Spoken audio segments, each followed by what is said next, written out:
प्रिय संस्कृत मित्राणि, नमः संस्कृता एसडीजी क्लासेज पर शिवराज विजय की व्याख्या चल रही है। कुछ कथानक हमने पढ़ा है। अब उसी कथानक को आगे बढ़ाने से पहले मंगलाचरण। विष्णोर्माया भगवती यया सम्मोहितं जगत् हिस्सं स्वपापेन विहिंसितः खल साधो समत्वेन भयाद् विमुच्यते। मंगलाचरण के बाद कल माने इसके पहले तक हमने पढ़ा था कि वह जो कदली दल था, उस कदली दल में 2-3 जो झाड़ियाँ थीं वह कुछ ज़्यादा हिल रही थी। ऐसा गौर सिंह देखता है कि कुछ 2-3 झाड़ियाँ ज़्यादा हिल रही हैं। बहुत निरीक्षण करने पर ये सब घटना हमने कल या इसके पहले वाले वीडियो में पढ़ा था कि वह जो 2-3 तरवह थे अतितराम बहुत ज़्यादा कंपनते हिलाई दिखाई पड़ रहे थे या हिल रहे थे। अब उसके आगे जब बढ़ेंगे, तदेव संशय स्थानिम माने उसी स्थान पर, माने जहाँ संशय था, जहाँ पर वह कदली के पेड़ हिल रहे थे, उसी स्थान पर दिया है अंगुल्या, अंगुली को दिखाते हुए हाँ वही पेड़ हिल रहा है। ऐसी इस प्रकार की अंगुली को निर्देश से माने दिखाकर निर्देशित करके कुटीर वली के गोपयित्वा, कुटीर की छप्पर में, कुटीर माने उस जो पर्णकुटी बनी है उस आश्रम में, उसके छप्पर के अग्रभाग में माने ओरी में, ओली के माने ओरी में, इस तरह से होता है तो यहाँ ओरी में छिपाया हुआ दिया है गोपित्वा, छिपाकर अस्थापितानाम असीनाम एकम आकृष्य की दिया है गोपित्वा, छिपाकर अस्थापितानाम असीनाम, असी माने होता है तलवार, छिपा कर रखी गई तलवार को, एकम माने एक तलवार को, अर्थात कई तलवारें छिपा कर रखी गई थी। क्योंकि यह ब्रह्मचारी नहीं थे, यह कोई आश्रम नहीं था, यह सब शिवाजी के गुप्तचर थे। इसीलिए उस छज्जों में, उस कुटीर के छज्जों में जो अग्र प्रांत होता है उसके ओरी में कई तलवारें छिपा कर रखी गई थी। उसमें से एकम आकृष्य, एक को खींचकर रिक्त हस्तेन्य खाली हाथ मुनिना ब्रह्मचारी गुरु पृष्ठतः माने पीछे पीछे अनुगम में माना उस गौर सिंह के पीछे चल पड़े। और बताया आगे कपोल तल विलंब मानान, अर्थात जिसके बाल जो है वह कपोलों तक लटक रहे हैं वह, और दिया है चक्षुचुंबिनय, आँखों पर वह बाल बार बार आ रहे हैं, माने आँखों को चूम रहे हैं। कुटिल कचान, कुटिल माने टेढ़ा होता, कचान माने बाल, कुटिल बाल, टेढ़े बाल अर्थात घुघराले बाल। बाम करा अंगुल भी माने वाये हाथ की अंगुलियों से अपसारयन हटाते हुए। और आगे बताया मुनि वेशो अपि, कोई मुनि वेशधारे किंचित कोप कसायित न, है तो मुनि लेकिन उसके जो नयन हैं कोप कसायित, लाल लाल नेत्रों वाले, कर कंपित कृपण कृपाणो, हाथ में तलवार को लहराते हुए, कंपित माने लहराते हुए, महादेवम आरिराधयसु, आरि दिया ना, आरिराधयसु अर्थात महादेव की आराधना करने के लिए दिया है। तपस्वी वेशो अर्जुन है यो, अर्थात तपस्वी वेशधारी अर्जुन के समान शांत वीर रस द्वैस्नाथ, शांत और वीर रस से स्नान करते हुए। शांत इसलिए क्योंकि वह मुनि है, ब्रह्मचारी का वेश धारण किया है, मुनि का वेश धारण किया है। जितने भी वहाँ छात्र हैं सब मुनि के वेश में रहते हैं। और वीर इसलिए क्योंकि वह सामने सैन्य यवन युवक को देखकर उनके अंदर उत्साह जाग गया, तो शांत और वीर रस से नहाते हुए उनकी आंखें लाल हो गईं, हाथ में तलवार लहराते हुए, और इसीलिए दिया शांत वीर रस द्वसनाद। शांत और वीर रस से नहाते हुए, शांत इसलिए क्योंकि वह मुनि थे, वीर इसलिए क्योंकि किसी को मारने के लिए वह हाथ में तलवार लेकर जा रहे हैं, ऐसी भावभंगिमा। तो इसीलिए व्यास जी ने कहा कि उस मुनि में शांत रस भी दिखाई पड़ रहा था और वीर रस भी दिखाई पड़ रहे थे। सपदि माने शीघ्रता से, समागतवान तन निकटे, उसके समीप, तन निकटे माने उसके समीप, समागतम पहुँच गया। जैसे ही देखा वह झाड़ी बहुत ज़्यादा हिल रही है, झोपड़ी से अर्थात उस कुटिया से उन्होंने एक तलवार खींचा। बीच में विशेषण दिए गए कि वह मुनि कैसा चलता हुआ दिखाई पड़ रहा है कि आंखें लाल लाल हो गई हैं, हाथों में तलवार लहरा रहे हैं। ऐसा लगता है कि जैसे महादेव की आराधना करने के लिए अर्जुन ने वेश धारण किया था, उसी तरह वह मुनि जो है शांत वीर रस से द्वय स्नात नहाए हुए, सपद माने शीघ्रता से, समागतवान आया, तन्निकिटे माने समीप में। किसके समीप आया? जहाँ झाड़ियाँ हिल रही थीं। और अपश्य देखकर, अपश्यन देखकर, लता प्रतान वितान वेष्टित। लता प्रतान वितान माने लता रूपी, वितान माने फैली हुई, और दिया है वेष्टित। वितान माने समूह, वेष्टित माने चढ़ी हुई। अर्थात जो लताएं होती, जंगल में कुछ ऐसे वृक्ष होते हैं को किसी वृक्ष के सहारे वह सारे वृक्षों को आच्छादित कर लेते हैं, तो लता रूपी बेलों के द्वारा आच्छादित की हुई। तो दिया है लता प्रतान, लता रूपी बेलों के द्वारा, वितान वेष्ट आच्छादित की हुई या फैली हुई, रंभा स्तंभ केले के पेड़ों पर, त्रितयस माने 2-3 पेड़ों के, और दिया है मध्य माने बीच में। एक तो उस पर लताएँ चढ़ी हैं, है केले का पेड़, 2-3 केले के पेड़ों पर लताएँ चढ़ी हुई हैं, वह लताएँ आच्छादित कर ली गई हैं, अर्थात लताओं के द्वारा वह ढक ली गई है। लता की यह विशेषता होती है, सहारा लेके तो चढ़ता है, लेकिन एक दिन ऐसी स्थिति आती है उस पेड़ को वह ढक भी लेता है। इसीलिए कभी भी आगे बढ़ना तो सहारा लेकर बढ़ना, उसको दबाकर आप कभी भी आगे नहीं बढ़ सकते हो। तो वही दिया यहाँ पर कि लता प्रतान वितान वेष्टित रंभा स्तंभ त्रितयस्त माने 2-3 पेड़ों के, उस कदली पेड़ों के अर्थात उस केलों के मध्य माने बीच में, नील वस्त्र खंड, नीले वस्त्र के टुकड़े को, वेष्टित मूर्धान सिर पर धारण किए हुए, अर्थात सिर पर वह नीले कपड़े बांधे हुए था, हरित कंचुक श्याम हरे रंग का कुर्ता पहना था, वसनाध कटितट, और हाँ श्याम वसनान अर्ध कटितट अर्थात काले रंग का कपड़ा कमर में बांधा हुआ। कटि माने कमर होता है, कटितट माने कमर प्रदेश में काले रंग का कपड़ा बांधा हुआ। कर्बुर आधो वसन, कर्बु तो यहाँ कर्बु अधो वसनम, और नीचे के वस्त्र को दो दिया है, नीचे के वस्त्र को पहने हुए, और वह नीचे का वस्त्र है कर्बु माने चितकबरे वस्त्र को नीचे पहने हुए, अर्थात लुंगी को पहने हुए। नीचे लुंगी पहना है, हरा कुर्ता पहना है, सर पर नीले जो है कपड़े बांधे हुए। ऐसा यवन युवक, ऐसा यवन युवक या वह मुसलमान युवक काकासने उपवेष्टम, काकासन में बैठा हुआ, इस तरह से काकासन में बैठा हुआ।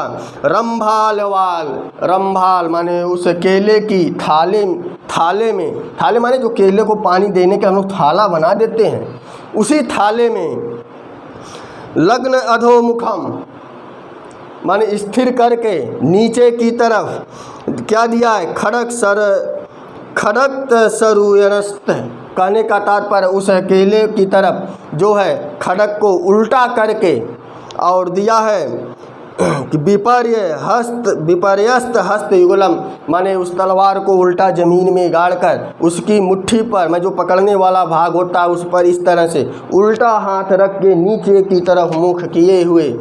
और आगे बताया कि लसुन गंधवीर निश्वास है, और उसके मुख से, वह उस यवन के मुख से जो लहसुन की गंध आ रही थी, और कदली किसलयानी मलिन अंतम, और वह केले के पत्ते को मलिन कर रहा था, अर्थात उस पर देखो लहसुन गर्म होता है, और सांसें भी हमारी गर्म होती। जब हम लहसुन खा लेते हैं एक तो उससे दुर्गंध भी निकलती है और सांसें थोड़ी और गर्म निकलती हैं, जिससे वह केले का पत्ता मलिन हो गया है, गंदा हो गया है।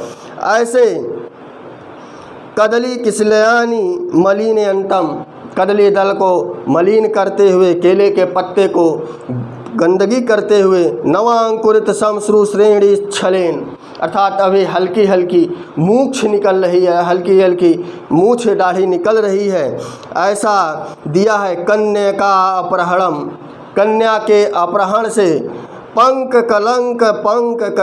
कलंकिताननम, अर्थात कन्या के अपहरण रूपी कलंक से कलंकित मुख वाले, कन्या रूपी अपहरण के कलंक से कलंकित आनन वाले मुख वाले, तो दिया है कन्या का अपहरण पंक कलंकिताननम, माने कन्या रूपी अपहरण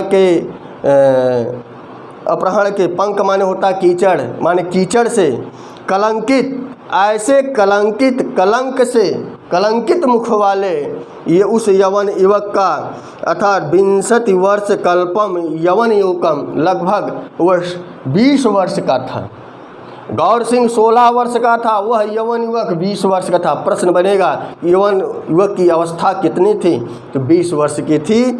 और आगे बताया कि ततः परस्परम चाक्षु से, तभी उनकी आपस में आंखें लड़ती हैं, एक दूसरे को देखते हैं।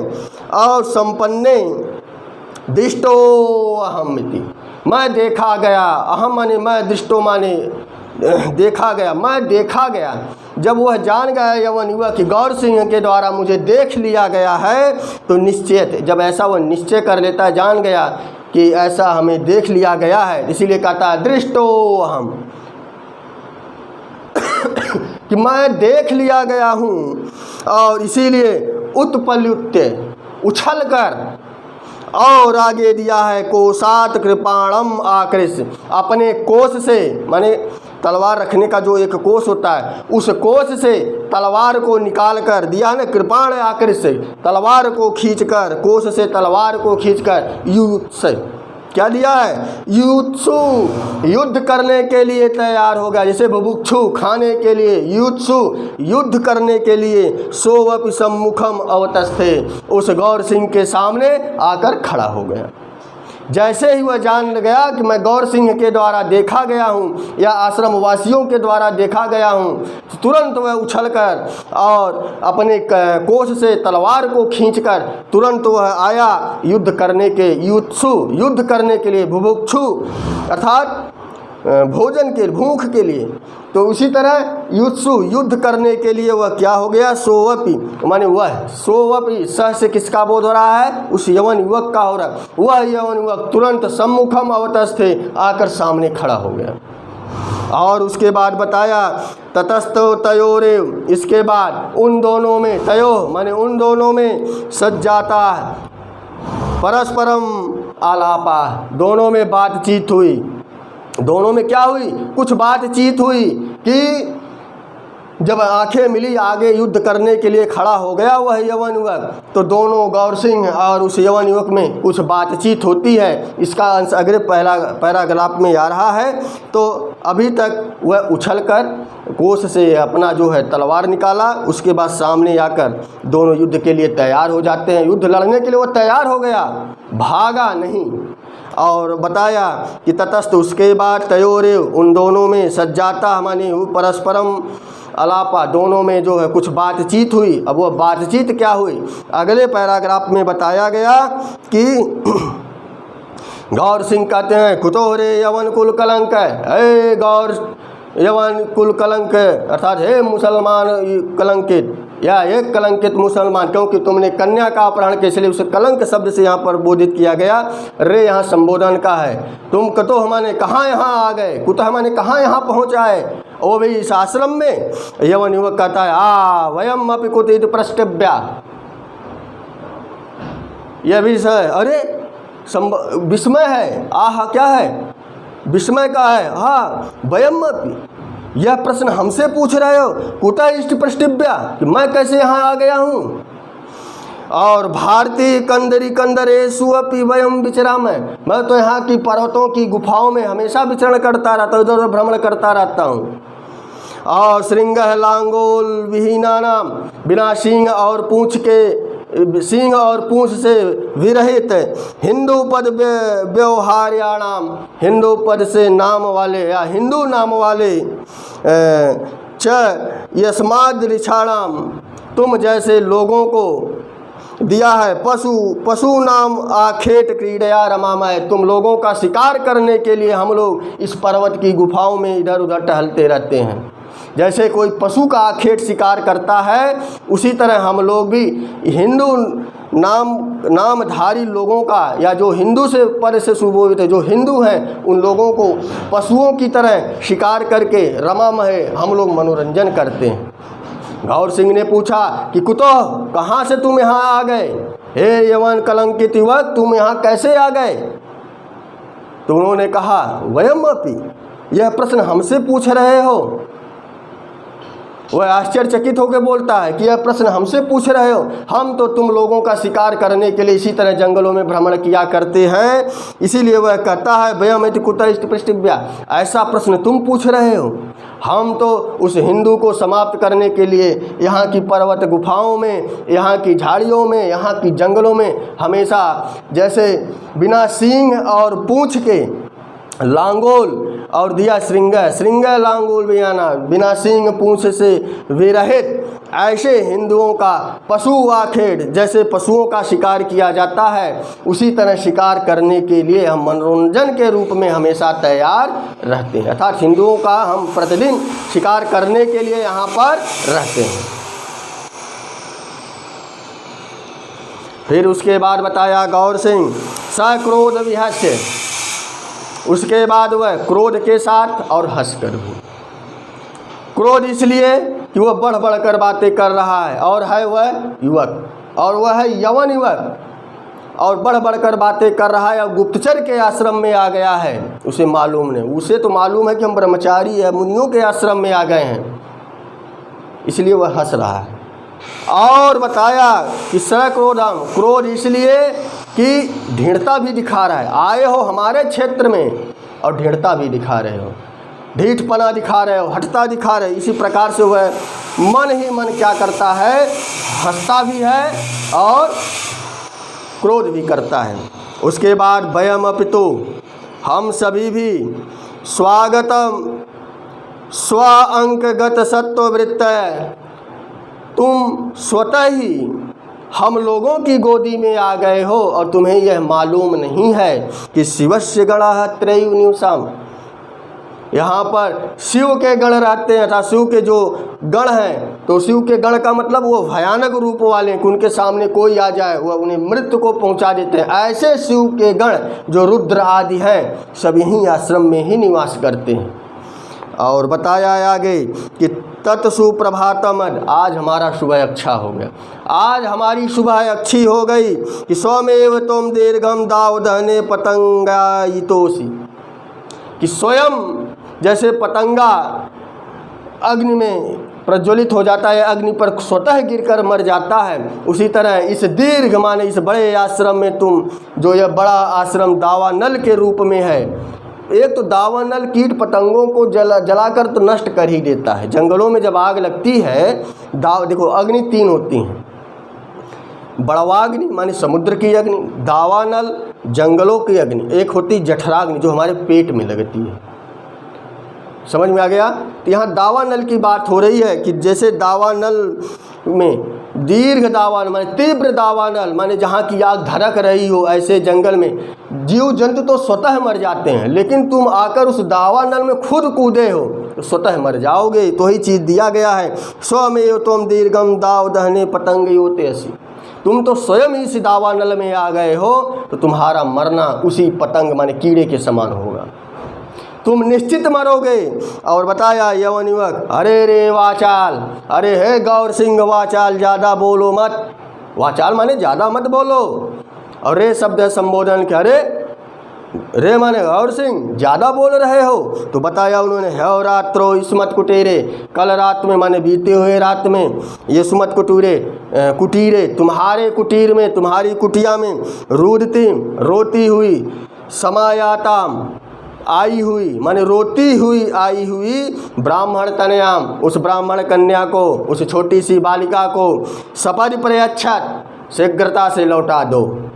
सपद माने शीघ्रता से, प्रयच्छत लौटा दो। उसके बाद बताता है तत्कदाचित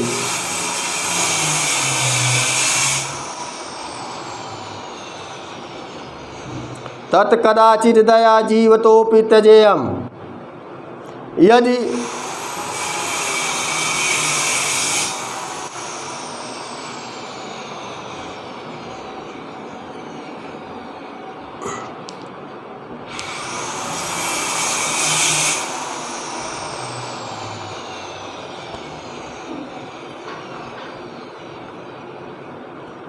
तत्कदाचित दया जीवतोपि त्यजेयम्, यदि तुमने तुरंत नहीं लौटाया, दया थोड़ी अगर दया आ गई, ये तुमने लौटा दिया तो समझो मैं तुम्हें जीवित ही छोड़ दूंगा, अन्यथा मदसी भुजंगनीया दष्टाम, मेरे तलवार रूपी सर्पणी से, मद अस माने होता तलवार, भुजंगना माने होता सर्पणी, मेरे अब यहाँ तलवार में सर्पणी का आरोप कर दिया गया है, मेरे इस तलवार रूपी सर्पणी से दष्टाम माने डसे जाओगे, और क्षणात कथावशेषा संवरतस्यत, और क्षण भर में ही तुम कथावशेष मात्र बचोगे, तुम्हारा नामो निशान मिट जाएगा, केवल कथा मात्र बचोगे कि एक गौर सिंह था।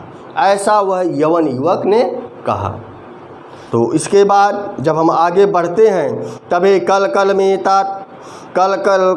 कलम एतत् आकर्ण्य, इसके बाद कोलाहल की उस ध्वनि को आकर्ण्य माने सुनकर, श्याम बटु अपि, श्याम बटु भी जब उस कोलाहल को, उस बातचीत को, उस लड़ाई झगड़े को आपस में सुनता है, तो श्याम बटु भी कन्या समीप उठाए, कन्या के समीप से उठकर, दृष्टवा माने इधर उधर देखकर, हंतुम एतत् यवनवराक, इस यवन के लिए यह तो गौर सिंह अकेला ही काफ़ी है, पर्याप्त तो अहम गौर सिंह है, यह जो गौर सिंह है पर्याप्त है, अकेला ही इस यवन युवक को मार देगा।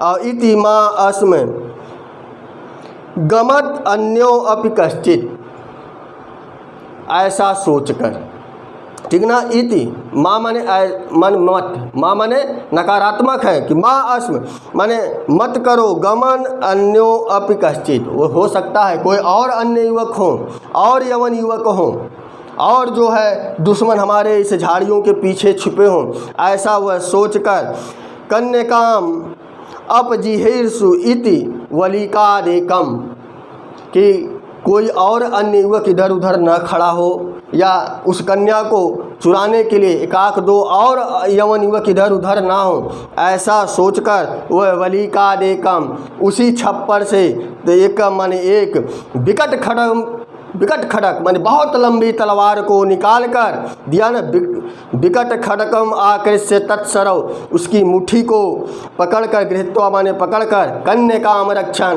कन्या की रक्षा करता हुआ, शत्रु प्रत्यय लगाया, रक्षण चलन चलता हुआ, पठन पढ़ता हुआ, शयन सोता हुआ, उसी तरह रक्षण रक्षा करता हुआ, तत्सरव गृहीत्वा, अर्थात उस तलवार की मुट्ठी को पकड़कर, और वह तलवार कैसी थी, बहुत लंबी तलवार को निकाला।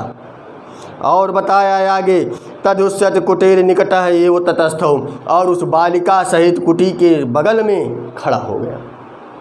बालिका सहित जो कुटी थी उसके निकट ही वह दिया है एव तस्थौ, खड़ा हो गया कि कहीं और दो चार अगर यवन युवक इधर अगल बगल हो, ऐसा आशंका जाहिर करते हुए कुटी के बगल में खड़ा हो गया। अब गौर सिंह कहते हैं, गौर सिंहस्तु कुटीरांत कन्यकास्ति, गौर सिंह चाहता तो बता देता कि यहाँ कोई कन्या नहीं आई है, लेकिन वह वीर था इसलिए बोला कन्या कुटी में। जिस लड़की की चर्चा कर रहे हो, जिस रोती हुई लड़की की चर्चा कर रहे हो, वह कन्या कुटी में ही विद्यमान है। साच यवन व्यध व्यसनीन मई जीव तुम न शक्या दृष्टुमपि, अर्थात यवन के वध का व्यसन है जिसमें मई माने मेरे में, मेरे अंदर हमेशा यवन का वध करने का जो व्यसन है। जीवतिम न शक्या दृष्टुम, अब हमारे जीते जी किम नाम स्पृष्टुम, स्पर्श करने की बात कर रहे हो, उसे मैं पकड़ कर ले जाऊंगा। अरे तुम न दृष्टवा, तुम देख नहीं सकते, न शक्या दृष्टुम अपि, तुम छूने की बात छोड़ो, तुम उसे देख नहीं पाओगे, अर्थात तुम कुटी के पास तो पहुँच ही नहीं पाओगे। और आगे बताया तद यावत तव कहो, तद माने इसके बाद, यावत माने जब तक, जो है तव कव उष्ण शोणितम त्रिशत, जब तक तुम्हारे खून की जो है त्रिशत माने प्यासी, ऐसा चंद्रहासो न चलती, जब तक यह हमारी चंद्रहास तलवार नहीं चल रही है। चंद्रहास तलवार रावण का भी था, जहाँ तक हमारी जानकारी स्पष्ट नहीं है, लेकिन हाँ इतना है कि 85% मानकर चलिए चंद्रहास तलवार का नाम किसका था, जो रावण चला रहा था उस तलवार का भी नाम चंद्रहास था। उसी तलवार का तो दिया, जब तक यह चंद्रहास तलवार नहीं चल रही है तावत माने तब तक कूर्दन कूद लो, वाह उत्फालम उछल लो, जितना तुम्हें कूदना है उछलना है उछलो, जब ये तलवार चलेगी तो तुम्हारा ही खून पिएगी। लिखा है ऊपर कि तद यावत तव कव उछले, कि तुम्हारे खून की प्यासी है हमारी चंद्रहास तलवार, जब तक नहीं चल रही है तब तक क्या करो, तावत कूर्दनम वा उत्फालम वा, तब तक कूद लो फांद लो, यच चीकर, जो करना चाहे कर लो, और तद विदे, और जल्दी करो, जितना कूदना फादना है जो करना है जल्दी करो, नहीं तो बताया इति उक्त्वा, इतना कहकर ही व्यालीढ़ मर्यादया सज्जः समातिष्ठतः, युद्ध के विधान में, युद्ध की स्थिति में जैसा खड़ा होया जाता है, जिस अवस्था में जो है अपना वेश धारण किया, जिस अवस्था में हमें खड़े होने का तरीका सिखाया गया, उसी अवस्था में वह गौर सिंह खड़ा हो गया, उसी अवस्था में वह गौर सिंह क्या हो गया, खड़ा हो गया। क्लियर हो गया। और इसके आगे का भाग हम कल पढ़ेंगे, बस आज इतना ही करते हैं, लेकिन इससे कुछ प्रश्न बनेंगे। कौन सा तलवार था, चंद्रहास, ने याद रखना, कौन सी तलवार थी, चंद्रहास तलवार थी। और कभी कभी पूछ देगा कि कुटी में विद्यमान बालिका की रक्षा करने के लिए कुटी के समीपस्थ कौन खड़ा होता है, श्याम बटोह खड़ा होता है। इसीलिए कथानक पढ़ते रहिए। बाकी उत्फालम, यचकीर्ष, ये सब जो है दो दिया ना, यत चिकीर्षसि, ये सब सनंत क्रिया का प्रयोग है। बाबूराम सक्सेना की किताब खोलोगे वहाँ सनंत क्रियाएं दी गई हैं कि सन जहाँ लगता है उसी से संबंधित वर्ण द्वित्व हो जाते हैं, कुछ में बदलाव होकर द्वित्व होते हैं, कुछ में जो है दूसरा रूप बदल कर आते हैं। तो इत युक्त्वा माने वह युद्ध की अवस्था में तुरंत वह गौर सिंह भी क्या हो गया, खड़ा हो गया। पहली बार तो वह भी युद्ध की अवस्था में उछल कर आया था, युद्ध करने के लिए तैयार हो गया। दोनों में कुछ आपस में बातचीत होती है, वह बातचीत व्यास जी ने बताया। अब आगे का भाग, और हमको लगता है आगे वाला भाग हमारा अंतिम भाग होगा, इसका वीडियो आपको कल मिलेगा। तो बस आज के लिए इतना ही। कैसा लगा कमेंट में लिखें। तो नमः संस्कृताय, शुभ संध्या, शुभ रात्रि।